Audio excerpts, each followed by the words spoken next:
Welcome to the Cyber Business Podcast, where we feature top founders and entrepreneurs and share their inspiring stories. Now, let's get started with the show.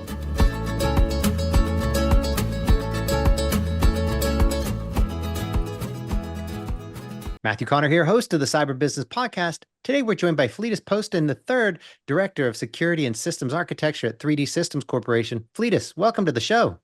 Excited to be here. Yeah, excited to have you. Before we get too far in, a quick word from our sponsors.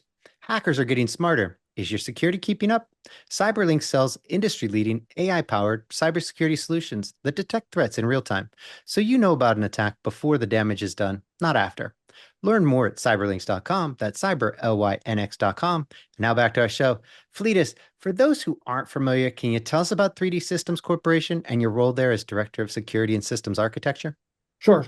So Fletus Poston, as Matt has alluded, I'm the Director of Security and System Architecture. So what that means is I oversee our overall architecture for both our cyber and our IT side. So I own the infrastructure, the cloud, as well as the governance models around security. 3D Systems is an additive manufacturer, so we produce our own materials. We produce from the printer up. We have commercial printing. Our biggest vector is personal health services, so we have a jaw up team and a jaw down. So we print a lot of guides, a lot of aids for surgery, and then we do a lot of industrial-based work as well, printing molds for jewelry and other casting that can happen for automotives, et cetera. And then we have recently announced an adventure into the DoD aerospace, where we're building out stuff for our naval and space initiatives. So I love it. Well, I've got a bunch of questions there. So you said from printing on up. So you actually create the printers? Is that, am I understanding that right? We build our printers. So that's the manufacturing side of 3D printers. We produce commercial printers from the boards up. So we play the hardware, we put the firmware, we put the software, build the actual printer all the way to the materials that's inside of them. So plastics, pellets, metal, powders, et cetera. All right, you guys aren't playing around. No, that's serious work there. All right. Very cool. And now the DoD space, that's an interesting one. So you're just getting into that now? So we have started the last couple of years, we've been on a pilot program, building out some models, doing some RFPs with different vectors inside of the aerospace and DoD world. So yes. Sweet. So does CMMC affect you guys? Correct. So we've got our level 1. We are actively working on our level 2 at this very moment. The CISO and I have been heads down trying to get prepped for that, getting in with our auditor for our C3PO engagement. So, well, very nice. Congratulations on that. That's it's no small feat. I know you haven't gotten there yet, but you know, even getting to the point where you get C3 instead of CP30. I think I actually did the Star Wars reference versus the actual. Oh yeah, nice. We all knew what you meant. I you know, I don't know. I didn't even catch it. So yeah, there you go. So the Star Wars reference is very nice. Well, that's exciting stuff. And then I also noticed you guys do you do chip manufacturing as well, right? Semiconductors. So we actually produce our boards. It's inside of it. So we have the boards up. We lay down either Windows IoT or Debian-based Linux on top of it. So we do the hardware, the software, firmware all the way up. So. Yeah, that's super cool stuff. I mean, it's one thing to be a manufacturer, but it's like you're the manufacturer's manufacturer. So that's impressive stuff. Well, you know what? I think you can't have a conversation these days without talking about AI. So we might as well start. Dive into it. Right. I am into it too. I think it's a really fun and exciting topic. And so let me just ask you right out. How does this affect what you guys are doing there at 3D Systems? So I'll pull it back a little bit more about myself. I'm actually additionally an adjunct teaching an AI business cybersecurity class at Appalachian State here in North Carolina, so up in the mountains of North Carolina. So what I've been able to apply with what we're teaching with the students is we get away from the conversational AI. Everyone thinks, let's just go ask it a prompt. Now, from the 3D side and what I'm teaching with the students is understanding how to augment. How do we get to autonomous? How do we build agents? How do we get to what's going to be the future of ML? We've had machine learning. We've been using machine learning in pretty much every security tool since 2012, 2015. Whenever the cloud really was taking off of adoption, we started adding machine learning into our products because of the SaaS-based component. So with 3D, as you can imagine, we've got repetitive processes that we probably could put MCPs in place. So that's your module context protocol. So the MCP server, so for those who are not aware of the acronym. And we're looking at how we can leverage everyone else is funding the co-pilots, whoever's co-pilot you want to use. If it's to help you with your business services, if it's helping with translations, if it's helping with master data management, understanding where your data is at and being able to go through that. The biggest thing that we're going to undertake will be what model do we build? Where do we host it? Who do we utilize? And then from the security architecture side, stuff that I teach and talk about all the time is where is my data? Who has my data? What SaaS provider is using what engine? What LLM is under the hood? When I interact with their chatbot, what is their chatbot using for reference? For those who haven't seen in a while, Claude just released half their source code. So like now you know that Claude code is out there and some other stuff. But I say the same thing. You come in on a Monday morning, you open up your SaaS product, there's a new button inside of your product and it says summarize or it says interact with me. And you're like, did my legal team know about this? Did my compliance team aware of this? So those are the discussions I'm having from the third party and fourth party connections of the already third party connections we use as we move to SaaS or software as a service platform. So that's the biggest thing that I want people to understand is what does an API gateway look like? And yes, that's a new term in our industry is I put in a prompt, where do I steer you? How do I watch the tokenization? How do I interact with tokens? How do I control my spend? Do I rate limits? These are all terms we've used with APIs for years. Now we're trying to apply that to the AI side of do I rate limit my AI usage? Do I tokenize? Do I cache? Do I use this MCP server? Do I not use the MCP server? Do I use a local model? Do I use a hybrid model? All the terms, as you can imagine, these are things that are flowing through my head from research, from application, from an architecture, from a governance point of view. Never a dull moment when we start thinking about the complexity of what AI has introduced to business and us as personals. Because personally, I use a lot of models. I have a local model on my M series Mac beside me. I've used local models inside data centers to interact just to control the attack surface of what I'm interacting with, and I can control the data in which I'm interacting with. And I know that this is this is how big my model is, and this is the adjectives it's going to use. Yeah.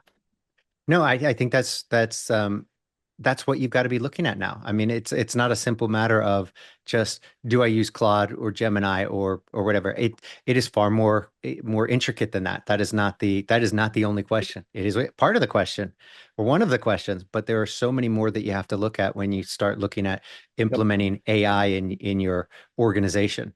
The data governance part is huge and really needs to be considered. It can't just be, well, we're just using the free Chat GPT. That's great. I mean, not, being sarcastic, of course. But yeah, there's so much to consider. And I guess that's where do you see this going for you? Is it one of these things where you're looking at more bringing it in local and using local models to have more control over it as hardware gets more and more advanced and more capable, and kind of excited about the new Apple releases that are going to help drive some of that. But go ahead. Where do you see this going? So I think that's the important thing for anyone. Again, we've mentioned them already. We're in the manufacturing, so that means we have an R&D arm. Our R&D teams are eager and willing and able to chase whatever we say go, whatever the C-level says go, whatever the board says go. So it's being able to understand, do we want to use GPU heavy devices? Is this the right time to start purchasing them? Is this the right time to spend that money? Do we build our own MCP? Do we host someone else's? Do we have a shared responsibility? Do we just turn on anyone and everyone's MCP and just know that governance is going to grow with us? We joke about Moore's Law from the IT side. Moore's Law with AI is now days versus months. So the new frontier models have showed us that what we could have done in January in minutes or even hours is now minutes. And it's the acceleration that excites and scares me at the same time is how quickly can I put a human back in that loop? Because if I give my agents autonomy, we saw what happened with OpenClaw. We saw what happened with Moltbook when it had the ability to do its own activities. So we've seen all these terms, and I'm throwing them out there like people understand them. It's hard because every single day there's a new adjective for a prompt injection, a corrupted poison model, a rogue agent, the acceleration of tokenizations. Hence, if you've done personal subscriptions, you went from a 1x to a 3x in just the last year. Your models, like your subscriptions, are now costing you more and more because AI is no longer the buzzword. It's now an infrastructure, and they're seeing the cost that comes along with it. And I was talking with some friends at a dinner last night. I believe you're going to start having to pay for your energy consumption just like you do for a data center to use AI, because the more and more footprint they're building out. Sadly, we saw Oracle did their announcement last night that they reduced headcount to reallocate spend for their data centers. If someone would have said we were building more data centers just a couple of years ago, I'd have laughed at you, because like we went all virtualization, we containerized, we went to the cloud. Now we're building data centers and we're actually dropping them and we're putting them in places that we've never seen before, because energy consumption is cheaper in Africa or other parts of Europe than we would here in the US. Or we're submerging them, we're putting them underwater for coolant capabilities. And that's the scarier part, is we're building all this new infrastructure. So we have this new emissions, CO2 problems, and then the grid. I didn't talk about it earlier, but I worked for a regulated utility in my career. We talked about the grid modernization all the time, the fact that the US grid may or may not be stable. And that's why the government has given millions upon millions of dollars to harden it after incidents in Texas and the Midwest, California, even here in the Carolinas. So that's kind of a long-winded answer there, but it's very exciting, nervous, but yet eye-opening to see how we've evolved just in the last quarter of 2026. It is, and I think even soon to be space for data centers. I think that's a really exciting proposition. Makes perfect sense. You get the great cooling, great energy, right? Once you get it up there, it can go crazy. Then it's just a matter of Yeah. interacting with the data. The other thing that's too, and again, I may not have all the facts correct, is the mobile data centers that we're building now, where you can literally put them into a truck and drive them somewhere else and plug them back in. So the racks are pre-built. I can decouple you and move you from California to Texas to Chicago to Florida to New York if I needed to. Like if I wanted to move that data with me, that model can go from site to site to site without introducing networking latency, or Yeah. potentially data that's not encrypted in transit. It's not encrypted. We know it's encrypted at rest. It's on that server, but it may not be encrypted in transit. And for the geeks of us, we understand traffic's always in the clear when it goes through routers, unless you've got end-to-end encryption. You've turned on mutual TLS or TLS. Mhm. And we may not want our data hopping through the internet in clear text, especially for models when our agents are actually talking on our behalf. We don't know what data leaks our agents are introducing by having routable LLMs talking across the internet. No, 100%. No, I think, going back to energy, I think that's such an important topic because it is going to be a limiting factor, or it is a limiting factor. And, I'm a little concerned, I guess. It's always struck me as odd that we have such a problem with nuclear, that when it's clean, it's safe, it's abundant. How we've not been pushing this out for decades now to get ahead of this blows my mind. I haven't ever talked to one person who's like, "Oh, nuclear, that's crazy. What are you, nuts?" So where's the resistance come from?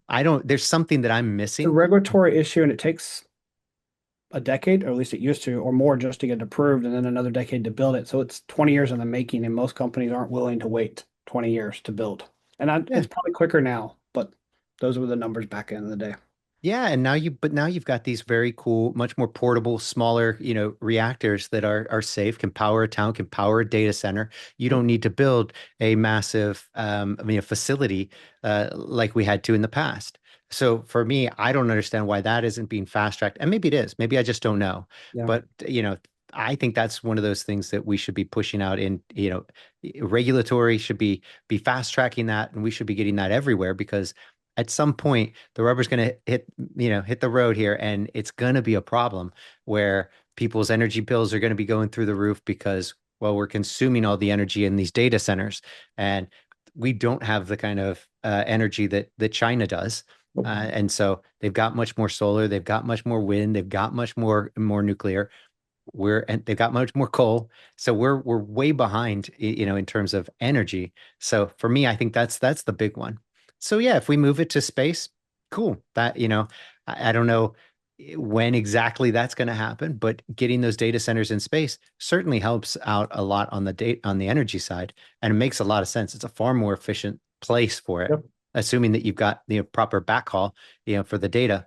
Uh, but yeah, so to me, that's exciting stuff. That I think that's You going to talked be. about renewals, and that's the opportunity, is like when you can use wind and current and water flow, because at the end of the day, it's just a turbine that's producing energy. It's what fuel do you use? So you mentioned nuclear. It can be fossil hydro. It can be renewables. It can be whatever bio waste, bio whatever matter you want to use, and different countries use different things. So I don't see a problem with space. There's certain coolant capabilities there or underwater capabilities that, again, large data centers have already been placed underwater just to keep the regulatory temperature. And then you got your EPA concerns of putting off heat. But the nuclear plants are the same way. You had to keep the water temperature at a certain level around the runoff to keep from hurting the environmental concerns. So been there, done that, watched that race and researched it over the years. So Okay, well, earlier you mentioned machine learning, which I really like because for most people, they were rather oblivious to AI until ChatGPT came out, and then suddenly it hit the zeitgeist. Everybody was aware and got it, AI, LLM, but it's not really, right? I mean, machine learning was really, I think, a godsend and a great thing for security. And for me, and I'm curious to get your take on it. I think we get some really cool products like Darktrace that uses machine learning to really, do some great stuff when it comes to security, whether it's email or network.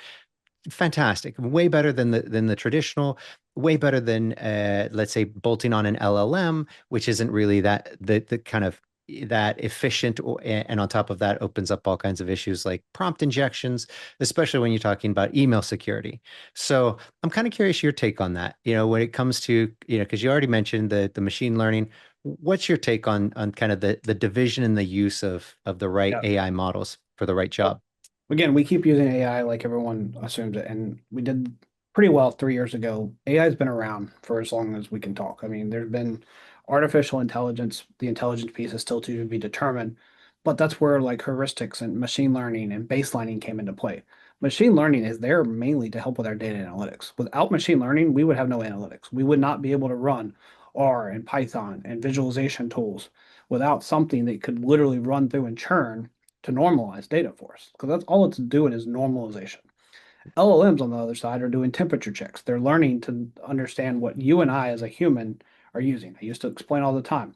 The English language is hard for you and I. It's also hard for an LLM. It has to understand the difference between plane, plane, and plane. So am I talking about the airplane in which I get in to go fly across the country? Am I talking about plane like my bagel is plain, there's no taste to it? Or the plains where the buffaloes are out eating and grazing right now? And that Yeah, machine which is learning couldn't which? do that. Yeah, machine Yeah. learning would never pick that up. The LLMs are trying to do that with the temperature checks of seeing the ones and zeros between the sentence structure, but then I introduce planes versus airplane, plane, as we talked about, what the animals are grazing on, and then an adjective, how I'm describing something. So like the language model just drive me crazy. I mean, even as a human speaking, my kids get on my nerve. They're like, "Hey, you didn't say that word right." Well, I draw out my vowels. I slow down my consonants sometimes. I'm a Southern person. I've lived in the South for the last 20 some years, so there's tendencies I get. So if I speak into a model, I have to also watch that voice to text, which again, your ML's been doing for a while, is to learn how does Fletus speak to me. You've had your Siris, your Googles, your whatever, pick your intelligent counterpart, personal assistant. But we're speaking to the models today. We're not typing anymore. More and more people speak to the model. The keyboard is becoming less and less, which is another reason machine learning has to be in play is how do I interpret what I just spoke into that phone, to that camera? What did I run it through locally on my hardware? Is it the GPU or even the NPUs? Now we've got the natural processing units. Yeah. We don't even think about this built into our chipsets because we got past the CPU. We went to the GPU. Now we're running NPUs. And people are like, ooh, that's hardware. I thought we left hardware. Well, no, we didn't leave hardware. We returned back to hardware, which Right. is your point about machine learning. More and more is going on locally, where we used to say less and less would be that we could go back to a terminal. Not going to be ever a green screen again, but these laptops aren't terminals anymore. They're high powered supercomputer sitting in front of you because of those M series that Apple has put out. Others are trying to, which I think, what is it? Asus put out GPU based computers that are technically supercomputers. Dell's not far behind them.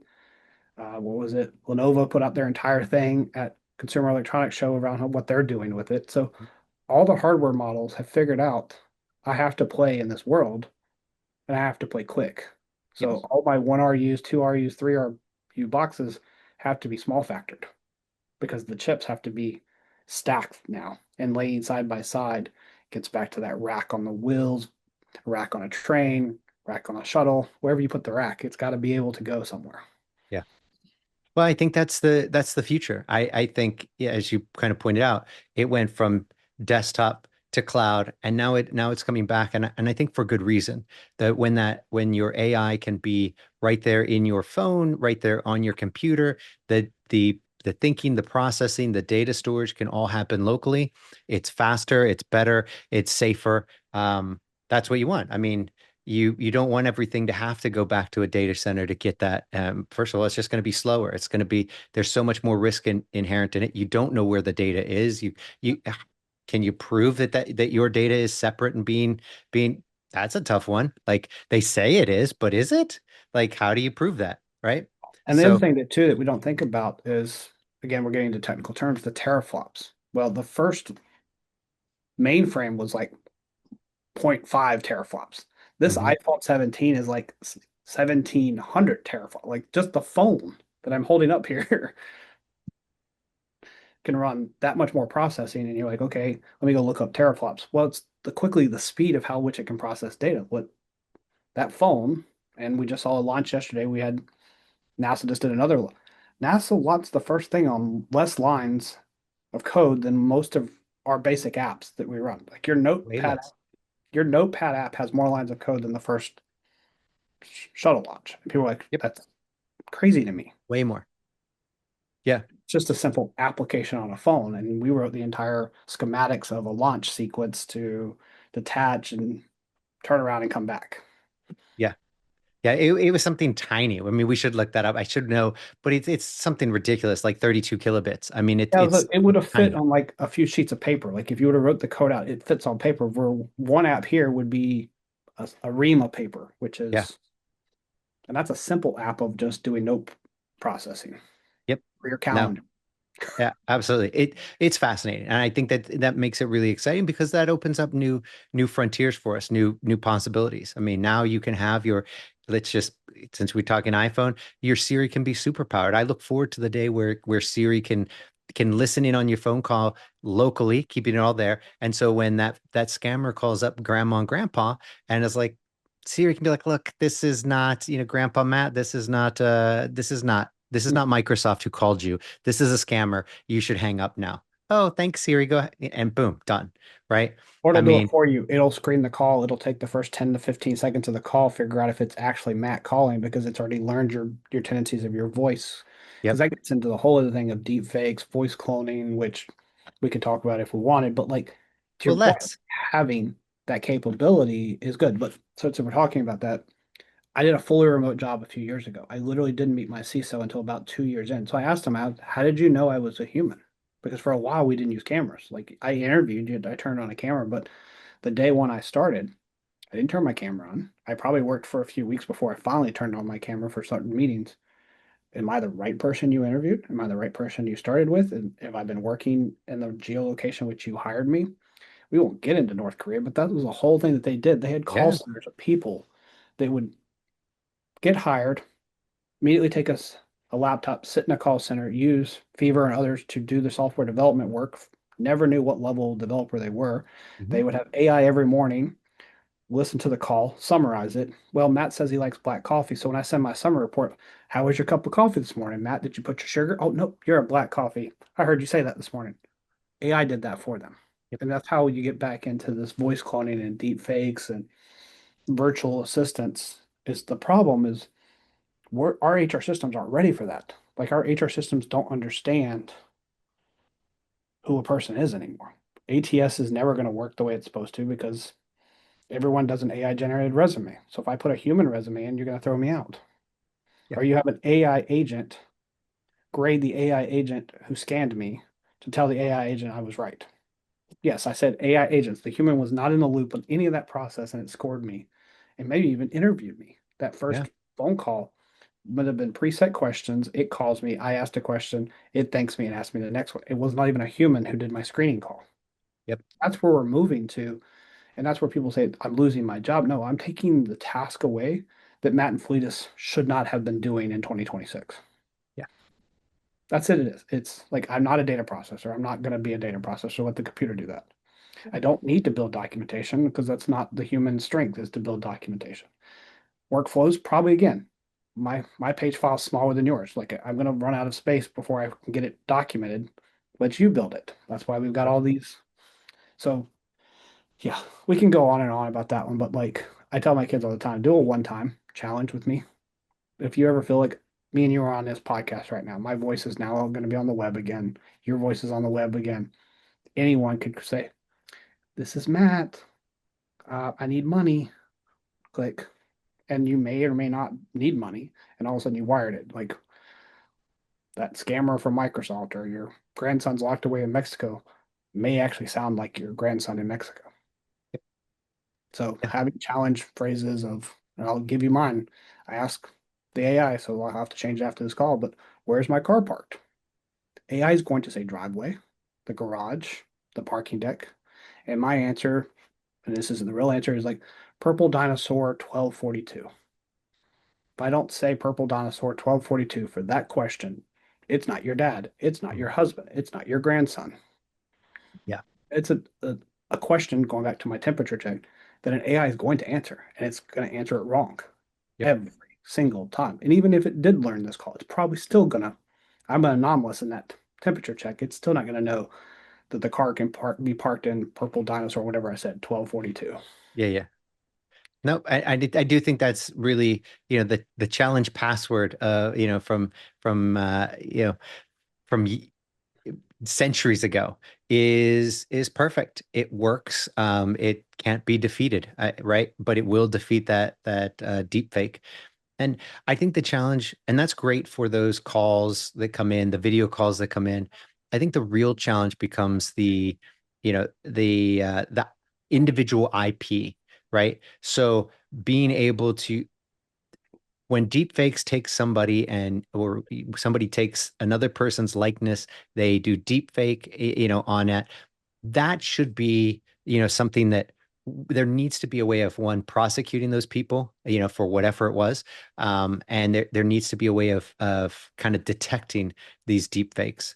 I think that's our next challenge here because it's doing all kinds of damage to people. This is not, we're seeing an entire generation of young girls who are getting just decimated by these deep fakes, these gangs of kids making these on literally every girl in school, and it's an atrocity. Yep. And legally, nothing happens to these kids because they're under 18, and so it's not even a slap on the wrist, and yet they've destroyed these girls' lives, and nothing happens. So I think legally we need to fix that, but then technically there needs to be some way of kind of detecting these, taking these down, right? I mean, that should be on our radar. That should be something I that, think it is. I've talked with some folks. Like I have a deputy CISO friend of mine who works for one of the identity providers that's used by TSA, Clear, and some of the others, and they've had to do some of that so they can understand when you get that video call to do, are you a U.S. citizen? Is this you? They look at light angles, they look at patterns. Some for those listening, go check out Perry Carpenter if you haven't around what he's doing on deepfakes. He literally was able to do a video where he climbed up on the chair and stood on a chair. It was a desk chair, which was unsafe, and it never broke character. It never showed like what we used to do is put your hand in front of your face, uh reach behind and grab something. And this is on 10, 12, 20, $40 tools. Well, our nation states are spending thousands on these tools sometimes. We're not. But the other way around it is you ask them, you say, I'm based in North Carolina. Well, I'm going to ask you a North Carolina question. If you can't answer a North Carolina question, you're not in North Carolina unless you yeah, just moved there last week. And even then, I'm going to be like, you should still know that. That's a common knowledge to live in that state. And I've used that on interviews. I will never tell HR that because that's the non-standard question, but I'll ask them. You say you're in Texas, you're in Austin. I'm going to pick up something about Austin and say, hey, have you gone to this restaurant? Have you tried that menu? Have you talked to that owner's name? And if you haven't and you lie to me, I'm going to know who that owner is. I'm going to know what that their special is because I was just in Austin. I just went to that restaurant. I can tell you that restaurant still exists. And you say you live one block from it. You should know who it is. yeah. Yeah, no, it's that's a great point. Those are easy things to do, and just like those business email compromises where people are having wires, they intercept wires and they send the you know they inject the wrong wiring information. Great. I, Simple things to fix on the human side. You never send a wire without calling the person and confirming. Super easy.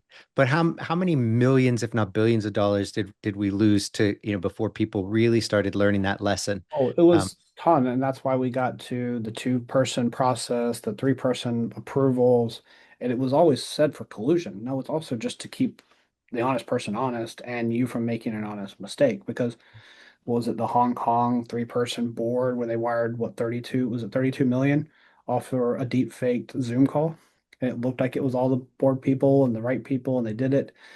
I mean, we always joke, my CEO is asking for Apple gift cards. My CEO is not asking for Apple gift cards anymore. He's asking me to make a real quick purchase because we've been trying to land this deal and this house just came on the market. And I need to buy that house right now, or I need to buy that piece of real estate, and it's just slowing down. And I always tell people, we used to say like sing happy birthday or do something like that. I tell people to stand up, take a lap around your desk. If you're in the office, take a sip of your coffee. As a human, just that context switch of taking a sip of your water, putting your hands behind your back, stretching, clapping will reset that emotion of my boss asked for something. I need to do it right now. Well, Matt's never asked me that to do that. Why is Matt asking me now? yeah, Sally usually handles this. Why am I being on me. contacted? Let me just ping Sally. Let me just actually ask my boss. I mean, we use some phishing simulations tools, and I've called my boss. I'm like, this is legitimate. Like, if I was not completely 100 aware of what this was going, I would have fell for this. Like, it's just that easy to do today. And they target me because I'm a privileged user. It's usually on a holiday. We're leading into one this week. Crossing fingers, it's quiet. And the attackers know that. Yep. And the users should know that. And that's why, like, I always tell them, like, be careful. And it's okay to slow down. It's 2026. We say do more with less, speed up, go faster. I'm telling you to spend 3 seconds where your boss is telling you to spend one. Spend 3 seconds and just take a deep breath. Yep. Exactly. Wise words. Um, you know, yeah, it really is just that simple. It doesn't have to get any more complicated. And I think that's excellent advice for anybody. Um, Fletus, I can't thank you enough for coming on the show today. I've had a blast. I think we covered a lot of really, really great and important topics. But before we go, can you tell everybody where they can find out more about you and more about 3D systems? Sure. So me personally, as I alluded, I am an adjunct at App. Shameless plug, we have our Cyber Summit happening this next week. We'll have a Women in Tech dinner, and then we have the actual Cyber Summit. It's a fundraising event if you're in the Virginia, Tennessee, Carolinas area. All proceeds go to student scholarships. Mark Varner from Lowe's is our keynote speaker. Lowe's is one of our premier platinum sponsors. So if you want to know more what's going on there, that's a good summit. I'm active in the Charlotte community, so you'll run into me there. I have a YouTube channel where I put out little blurbs around stuff very similar to what we talked about today. My LinkedIn is pretty popular with a lot of my writings. And then from the 3D side, we're actively out. We're promoting, as I said, our biggest thing is personal healthcare, industrial. You'll see us at a lot of summits, a lot of conferences. We're out and about in the community. We're always looking for new talent. So check out our career page of commercial 3D printing or bioengineering and aerospace is interesting to you. We're always looking for talent. And then again, just remember at the end of the day, it's all about you. Like, you are the person I want to protect. Safety first. If you're an ISC2 holder, if you do security from a BCPDR, I have to think about the person first. It's human safety first and then technology. So stop, think, and just remember, be safe, stay safe, and be secure. I love it. Well said. Thanks, Fletus, and until next time. Take care.